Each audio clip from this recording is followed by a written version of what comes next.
27 রাত্রিতে আমার কানের ভিতরে আওয়াজ আসলো, আমি স্বপ্নে দেখতে পেলাম আল্লামা সাঈদী ডেকে বলতেছে, বাবা আমিন। সেই পূর্বের মতো কণ্ঠে আওয়াজ এলো। আমি মনে করলাম আল্লাহ তুমি সাঈদী সাহেবকে ফেরত দিয়েছো, মনে আমি সাঈদী সাহেবকে পেয়েছি। আমার বুকটা ভরে গেল, আমার বুকটা ভরে গেল। আল্লামা সাঈদী তখন শুধু বলল, বাবা আমিন, ধৈর্য ধারণ করো, হক কথা বলো, ইসলামের জন্য কাজ করে আমি চলে আসছি, আমি অনেক আরামে আছি, ধৈর্য ধারণ করো। তা আমি বললাম, হুজুর আল্লাহ পাক আপনার সাথে কেমন আচরণ করল? আল্লামা সাঈদী দেখলাম জান্নাতের ভিতরে ফেরেশতাদের সঙ্গে উড়ে বেড়াচ্ছে, হাসি খুশি। আমাকে বলল, আল্লাহ পাক বলল আমিন। আল্লাহ পাক বলল, সাঈদী তুমি কোরআনের ভাষ্যকর, তুমি আমার খাস বান্দা, আমারে দেখো নাই, আমারে না দেখে কোরআনের প্রসার চালিয়ে তুমি শহীদ হয়ে দুনিয়া আসতো, আমার কাছে কি চাও? আমি সাঈদী বললাম, আল্লাহ তোমার কাছে কিচ্ছু চাই না, শুধু একটাই চাই, তুমি আর একবারের জন্য হায়াত দিয়া দুনিয়া আমাকে পাঠাই দাও।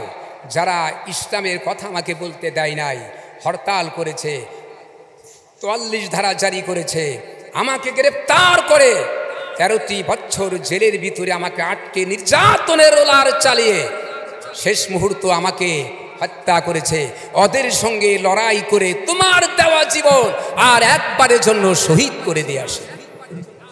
আমার ঘুম ভেঙে গেল। উঠে আমার স্ত্রীকে বললাম, আমার ছেলেকে বললাম, আমি কাঁদতেছি। আমার ছেলে স্ত্রী বলতেছে, আপনি কাঁদলেন কেন? আমি বললাম, স্বপ্নের ভিতরে আল্লামা সাঈদী আমাকে বলল, ইসলাম ছেড়ে দিও না, কোরআন ছেড়ে দিও না, হক কথা বলো আর ধৈর্য ধারণ করো, বাতিল একদিন নিচ্ছিন্ন হবেই হবে ইনশাআল্লাহ। জনাব হযরত উলামায়ে কেরাম, সম্মানিত সুধী মণ্ডলী, উপস্থিত আমার দিনদার ইমানদার মুত্তাকিন ভাইরা, আসসালামু আলাইকুম ওয়া রাহমাতুল্লাহি ওয়া বারাকাতুহু। আমরা পিরোজপুর আল্লামা সাঈদী ফাউন্ডেশন তাহফিজুল কোরআন আলিয়া মাদ্রাসায় পরিচিত বিষয় আলোচনা বৈঠকে আসতে পেরে আমরা আল্লাহ পাকের দরবারে শুকরিয়া আদায় করি, যে পরম করুণাময় আল্লাহ তাআলা আমাদেরকে আল্লামা সাঈদী ফাউন্ডেশন মাদ্রাসা আসার তৌফিক দান করেছেন, কিছু আলোচনা করার জন্য তৌফিক দান করেছেন।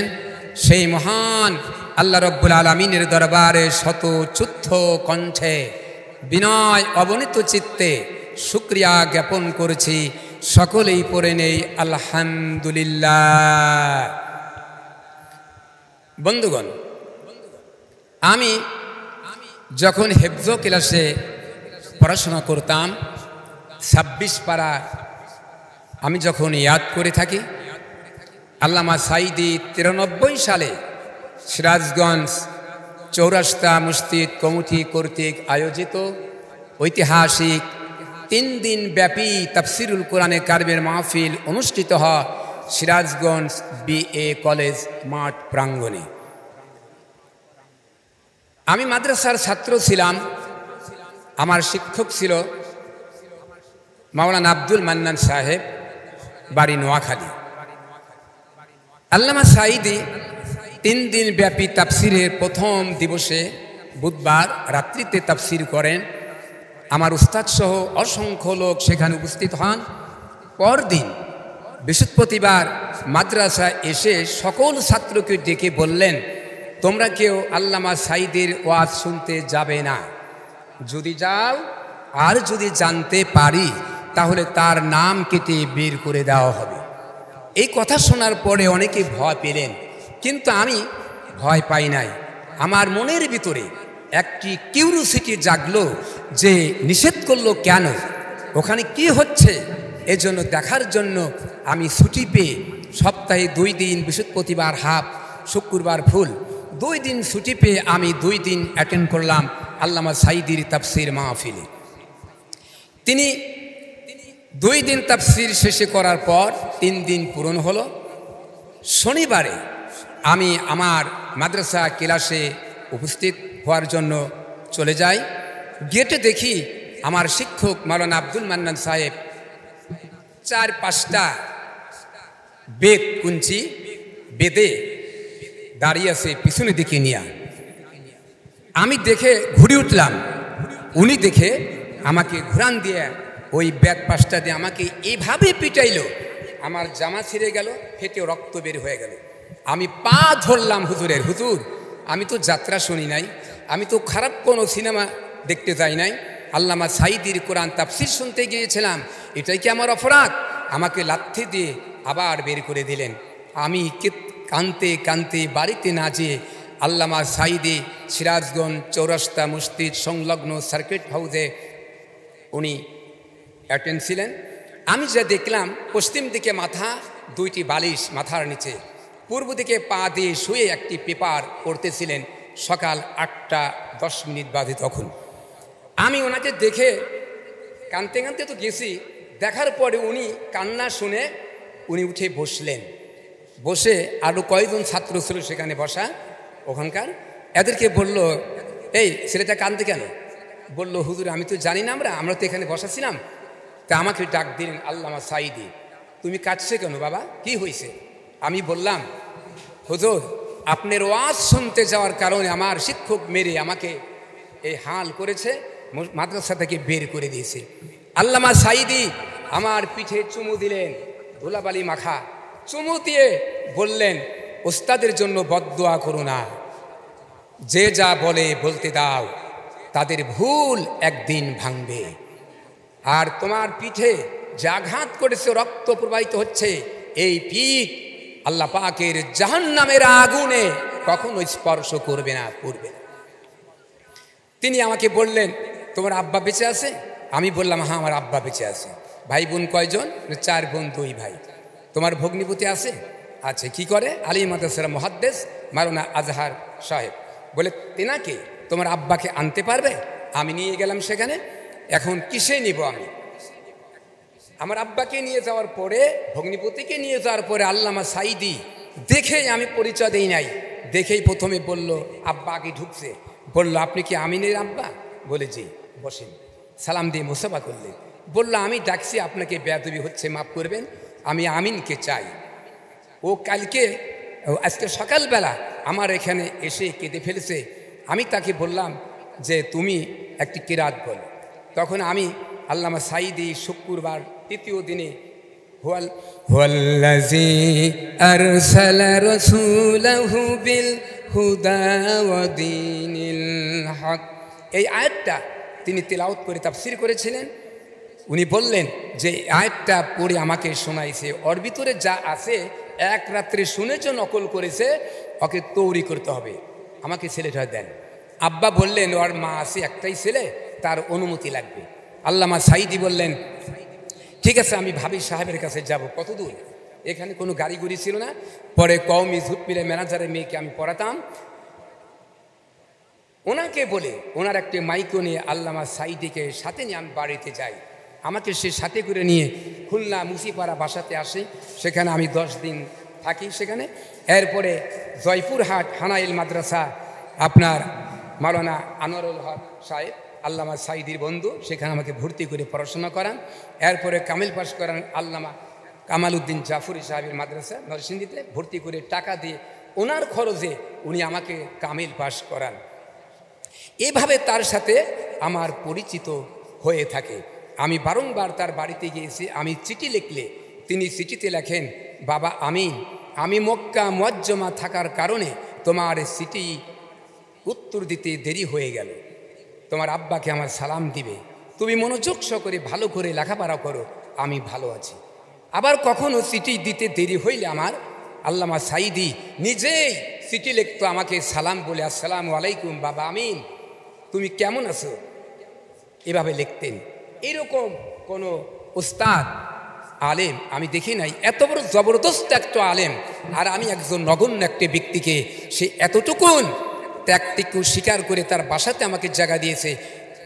এরপরে আপনার শহীদবাগে বাসায় আমি ছেলে স্ত্রী নিয়ে 20-25 দিন করে সেখানে আমি থাকতাম, ওনার বাড়িতে খাইতাম। আমার স্ত্রীকে উনি নামাজের কথা বলতো, ছেলেকে বলতো, আমাকে বলতো। এরকম আলেম, যোগ্যবান আলেম পৃথিবীতে আর আছে কিনা? অনেক আলেম আছে যারা সরকারের সাথে আপোষ হয়ে কথা বলে, মিষ্টি মিষ্টি কথা বলে সরকারকে পক্ষে নিয়ে। কিন্তু আল্লামা সাঈদী বাতিলের সামনে কখনোই মাথা নত করে নাই, এবং যারা ইসলামের মুজাহিদ তারা কখনো মাথা নত করবে না। হযরত ইমাম আবু হানিফা, ইমাম আজম, তিনি হক কথা বলার কারণে তাকে বাতিল সরকার গ্রেফতার করল, 8টি বছর জেলের মধ্যে ঢুকায়া রাখলো, ঢুকে ঢুকে মরল।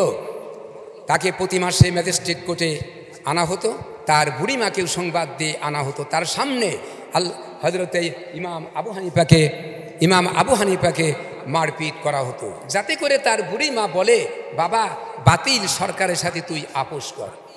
কিন্তু ইমাম আবু হানিফা রাহমাতুল্লাহ আলাইহি তার ঈমান এত মজবুত হয়ে গেছে, তিনি আপোষ করতে বলে নাই। ইমাম আবু হানিফা, ইমাম আজম আবু হানিফার মা বললেন, বাবা আবু হানিফা, তোমার জীবনটা যদি বেরিয়ে যায়, বাতিলের সামনে এক মুহূর্তের জন্যেও মাথা নত করবে না।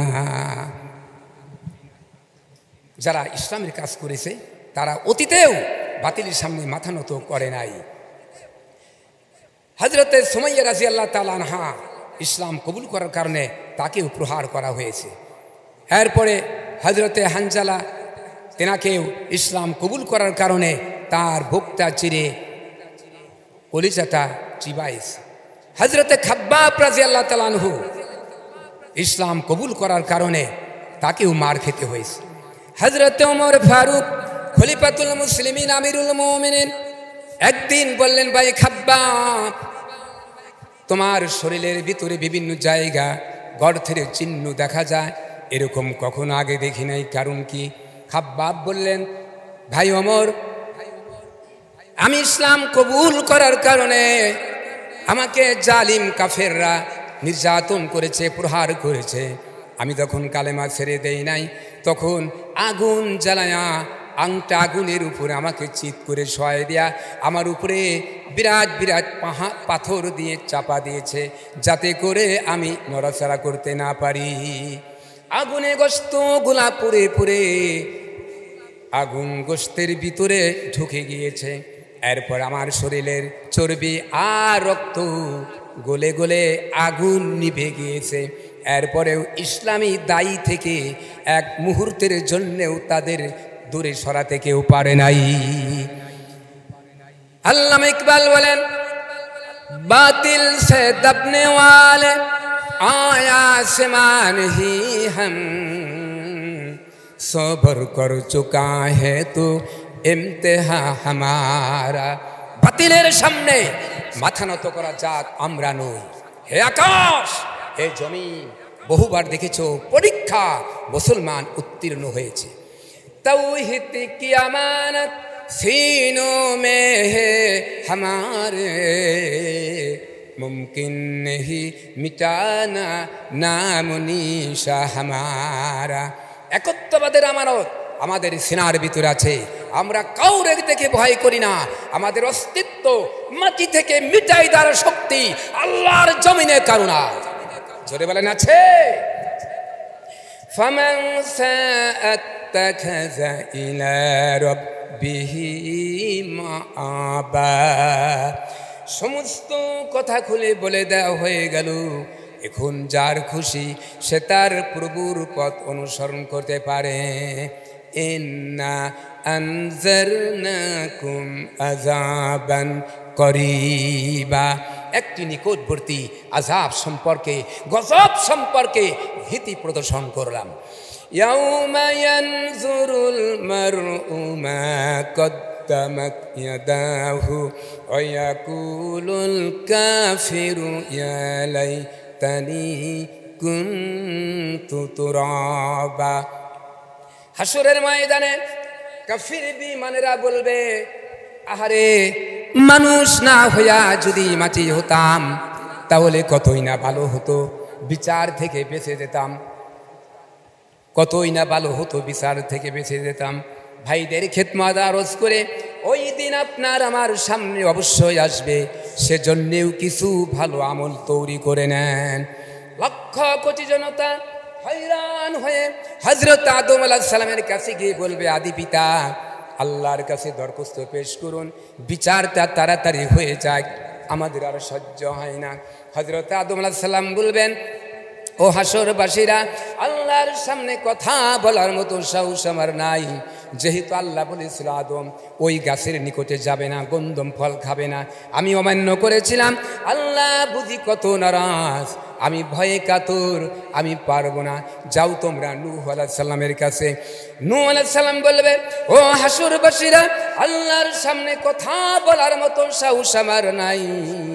যেহেতু আমার ছেলে আখিরাত মানে নাই, তাওহীদ মানে নাই, রিসালাত মানে নাই, আল্লাহ বলেছেন নূরে অমন ছেলেকে যদি হাল বলে পরিচয় দাও, তাহলে নবুয়তের দপ্তর থেকে তোমার নাম কেটে বের করে দিব। আল্লাহ বুঝি কত নারাজ, আমি পারবো না।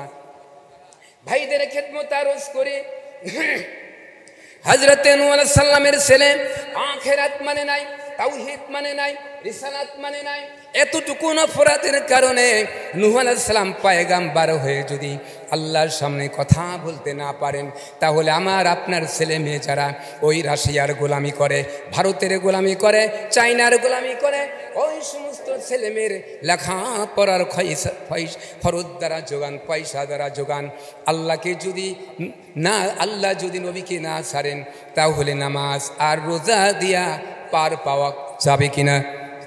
যাবে? পার পাওয়া যাবে না। হযরত নূহ আলাইহিস সালাম বলবে, আমি পারবো না, যাও তোমরা মূসা আলাইহিস সালামের কাছে। মূসা আলাইহিস সালাম বলবে, হাসরবাসীরা, আমি পারবো না, যাও তোমরা ইব্রাহিম আলাইহিস সালামের কাছে। ইব্রাহিম আলাইহিস সালাম বলবে, হাসরবাসীরা, আমি পারবো না, যাও তোমরা ঈসা আলাইহিস সালামের কাছে। ঈসা আলাইহিস সালাম বলবে, ও হাসরবাসীরা, আল্লাহর সামনে কথা বলার মতো সাহস আমার নাই। যেহেতু তামাম পৃথিবীর খ্রিস্টানেরা আমাকে খোদার পুত্র বলেছে, নাউজুবিল্লাহ, আমি বলি নাই। আল্লাহ বুঝি কত নারাজ, আমি ভয়ে কাতর, আমি পারবো না। কিন্তু একটা সাজেশন দিতে পারি, হাসরের ময়দানে আল্লাহর সামনে কথা বলার মতো সাহস একজন ব্যক্তিরই আছে। তিনি হলো বিশ্ব মানবতার মহানবী, বিশ্ব শোধিত নির্যাতিত নিপীড়িত মজলুম নেতাদের দিশারি জনাবে মুহাম্মদুর রাসূলুল্লাহ সাল্লাল্লাহু আলাইহি ওয়াসাল্লামের কাছে সব লোক চলে যাবে। আল্লাহর নবী সিজদা পড়ে যাবেন, কাঁদতে থাকবেন। আল্লাহ পাক বলবেন, আমার হাবিব, আপনি কাঁদছেন কেন? মাথা উঠান, আপনাকে মাকামে মাহমুদ দান করেছি, হাউজে কাউসার দান করেছি, কেন কাঁদছেন? আপনার কান্না আমি বরদাস্ত করতে পারি না, মাথা উঠান। আল্লাহর হাবিব বলবেন, রব্বুল আলামিন, আমি কেন কাঁদবো না? আমি দেখতে পেলাম তোমার ফেরেশতারা আমার উম্মতদের দৌড়ে দৌড়ে সব জাহান্নামে নিয়ে যাচ্ছে।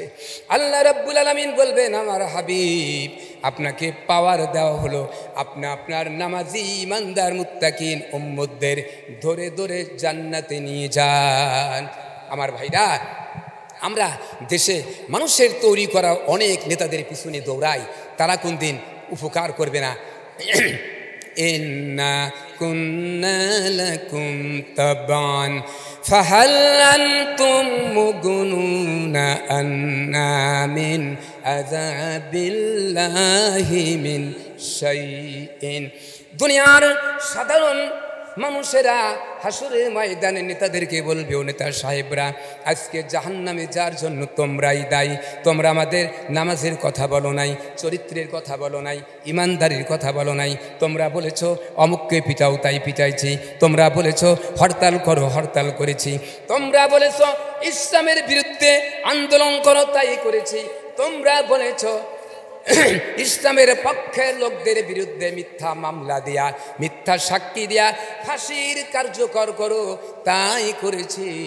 আজকের কঠিন হাসরের ময়দানে আল্লাহর গজব আসতেছে, এ গজব থেকে আমারে কি একটু বাঁচাতে পারো? কারা বলবে? দুনিয়ার সাধারণ অনুসারীরা, সাধারণ নেতাদেরকে। নেতারা কি বলবে? কালু লাউ হাদানাল্লাহু লাহাদাইনাকুম সাওয়াউন আলাইনা আজাযিনা আম সাবারনা মা লানা মিন মাহিস। তারা বলবে আল্লাহ যদি আমাদের বাঁচার কোনো পথ বের করে দিতেন আমরাও তোমাদের পথ বের করে দিতাম। অতএব অধৈর্য হও, বিরক্ত হও, আজাযিনা আম সাবারনা মা লানা মিন মাহিস। কোনো উপায় নাই, আমার অবস্থাও যা তোমাদের অবস্থাও একই, চলো একসঙ্গে জাহান্নামে যাই। আমার ভাইরা, দুনিয়ার সাধারণ নেতারা নিজেরাও বাঁচবে না, নিজেরাও জাহান্নামে যাবে, অনুসারীদেরকেও জাহান্নামে নিয়ে ছাড়বে। আর নবী মুহাম্মদ রাসূলুল্লাহ সাল্লাল্লাহু আলাইহি সাল্লাম নিজেও জান্নাতে যাবে, উম্মতদেরকে জান্নাতে নিয়ে যাবে। সেই মানুষের তৈরি করা মতবাদ ছেড়ে দিয়ে, মানুষের তৈরি করা নেতাদের পিছ ছেড়ে আল্লাহর নবীর দলে এসে, ইসলামের পথে এসে আমরা দ্বীনের কাজ করতে পারি। আল্লাহ আমাদের সকলকে তৌফিক দান করুন, জোরে বলেন আমিন। বন্ধুগণ, আজকে পিরোজপুর আল্লামা সাঈদী ফাউন্ডেশন তাহফিজুল কোরআন আলিয়া মাদ্রাসার ভেতরে বসে আমরা যে পরিচিতি সংক্ষিপ্ত আলোচনা আমরা করলাম, আমি আপনাদেরকে অনুরোধ করব দেশ ও বাসীকে, দেশ এবং বিদেশে যারা আছেন, যারা ইউটিউবে দেখবেন, সকলের প্রতি আমার অনুরোধ থাকবে যে আল্লাহর ঘর এই মাদ্রাসা, এই মাদ্রাসা কারণ নিজস্ব সম্পদ নয়, আল্লাহর ঘর। এই ঘরকে যত উন্নত করতে পারবেন এর যাজা আল্লাহ পাক আপনাকে আমাকে দিয়ে দিবে। আল্লামা সাঈদী ইসলামকে প্রতিষ্ঠিত করার জন্য, কোরআনের রাজ কায়েমের জন্য তার একটাই স্বপ্ন ছিল, কোরআন দিয়ে সংবিধান চালু করবে। কিন্তু স্বৈরাচারেরা, জালিমেরা তেনাকে সুযোগটা দেন নাই। তেনার এই পিরোজপুরের আল্লামা সাঈদী ফাউন্ডেশন মাদ্রাসার সকলের প্রতি আমার উদারত আহ্বান থাকবে, অনুরোধ থাকবে যে যেখানে আছে সেখান থেকে আপনাদের দানের হাত বাড়িয়ে দিবেন এবং আপনারা এখানে আসবেন।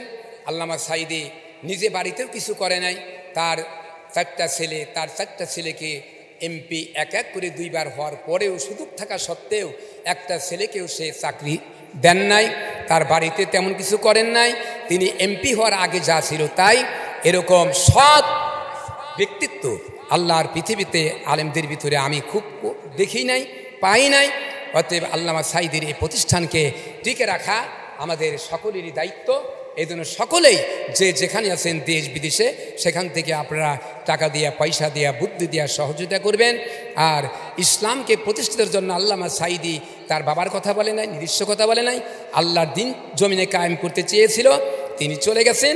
তেনার অসম্পূর্ণ কাজগুলি, অসমাপ্ত কাজগুলি আমরা যেন করে যেতে পারি, আল্লাহর দিনের জন্য করে যে আমরাও যেন সাঈদীর সেই রাস্তা আমরা শহীদ হতে পারি। আল্লাহ তৌফিক দান করেন, জোরে বলেন আমিন।